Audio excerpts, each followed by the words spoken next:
For decades, pretty much every company has run on one big idea about what people want from a job. But what if that idea is just wrong? We're going to dive into this quiet revolution that's happening right now, looking at what the most innovative people really want from their careers and why most companies are completely missing the boat. So this is the assumption, right? It's what we've all been told forever. Talent follows employment security.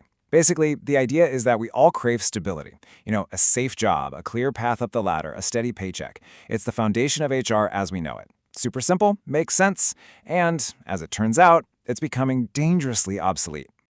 And it all starts with this one little number, plus 0.075. I mean, it doesn't look like much, right? But trust me, this tiny number, it's like the first tremor before a huge earthquake in the world of talent. It's a quiet little signal that points to a massive and growing disconnect. Okay, so what in the world does this number actually mean? Well, it's a correlation, a statistically significant one actually, found in a study across 82 countries. It connects people who prefer working at startups or scale-ups with a very specific way of thinking, the Turquoise value system. And yeah, the number itself seems small, but in the world of data, it's a really clear signal cutting through the noise. It's telling us that a really important group of people are actively picking uncertainty and impact over that old, comfortable promise of job security. This really gets to the heart of the shift.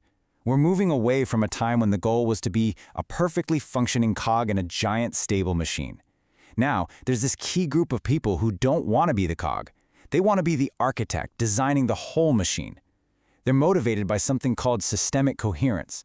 That's just a fancy way of saying they have this deep need to see, understand, and actually improve the entire system, not just their one little piece of it. So who are these people? Well, they're operating from what's known as the Turquoise value system. For them, the world isn't a bunch of separate parts. It's more like a single, living, interconnected organism. These are your natural systems thinkers. They're not just looking for a job description to fill. No, they want to see how their work sends ripples through the entire organization. And that's it. That's exactly why a startup, where you can literally see the whole system from day one, becomes so incredibly attractive to them. And this is where things get really messy.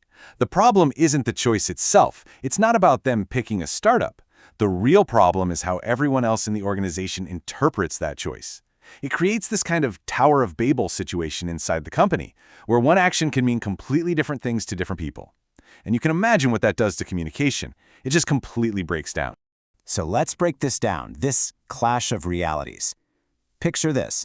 A Turquoise professional decides to leave for a startup. To the blue, order-driven part of the company, that's just chaos. It's abandoning stable, proven processes.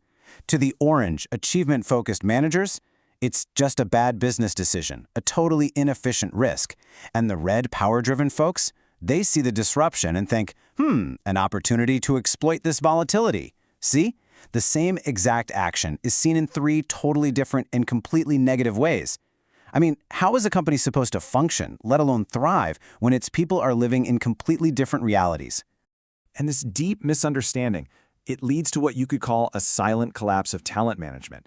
Think about it. Your recruitment team is out there selling stability, but your best people are desperately looking for cohesion. So what happens? Your high-value talent leaves, and it seems to come out of nowhere. No warning signs. Their real reasons? They never make it onto the exit interview form. Your retention metrics might look perfectly fine, right up until the day they just aren't. And all the while, leadership is just scratching their heads, thinking it's a loyalty problem, when it was really a vision problem all along. And this isn't just about one person leaving. Oh no, it spirals. It turns into what we call an escalation cascade. First, you get signal distortion. The word opportunity means one thing to your Turquoise talent and something completely different to management. That leads to step 2, decision errors. Leadership offers a bigger bonus when what that person really wanted was more systemic impact. From there, you get resource misallocation. Millions poured into retention strategies that are fundamentally aimed at the wrong thing. And the final domino to fall? Trust. The whole system starts to fracture because nobody understands anyone else's motivations anymore. So the conclusion here is pretty unavoidable, isn't it? Our old ways of predicting what people will do at work, they're just broken. If you don't get that there are different psychological operating systems running inside your company, then any prediction you make about who's going to stay, who's going to leave, and why, it's really just a shot in the dark. You are flying completely blind. Okay, so how do we stop flying blind and start using some instruments? Well, this is where a new kind of tool becomes essential, something like a dynamic programming model. Now, don't think of it as a crystal ball that tells the future. Think of it more like a flight simulator for your company's culture. It's a mathematical way to model how all these different groups will probably react to a decision before you actually make it. It lets you see the psychological ripple effects of your actions so you can navigate with data, not just on a hunch. So, to put it simply, this is why the old ways fail. They only see the tip of the iceberg. They can't possibly account for all the hidden stuff underneath, like how one manager's idea of autonomy is a turquoise person's idea of chaos. They're built on this flawed assumption that opportunity means the same thing to everyone. And maybe most importantly, they're blind to the invisible costs, like that slow, creeping erosion of trust that can sink a company before anyone even knows there's a leak. And this really brings us to the most crucial takeaway. Your best people, your real visionaries, they're not leaving for a bigger paycheck or a corner office. It's not because they think the company is failing. They're leaving because the system itself can't integrate their vision. They're leaving a place that is simply incapable of seeing what they see, of understanding the holistic picture they're trying to build. So that leaves us with one final and I think really critical question for you to think about. Look at your own company, your own team. What happens when your whole retention strategy is built on this one-size-fits-all assumption about what people want? What are the hidden costs of assuming everyone has the exact same career preferences? The answer is you're probably losing the very people you need to build your future, and you might not even see it happening.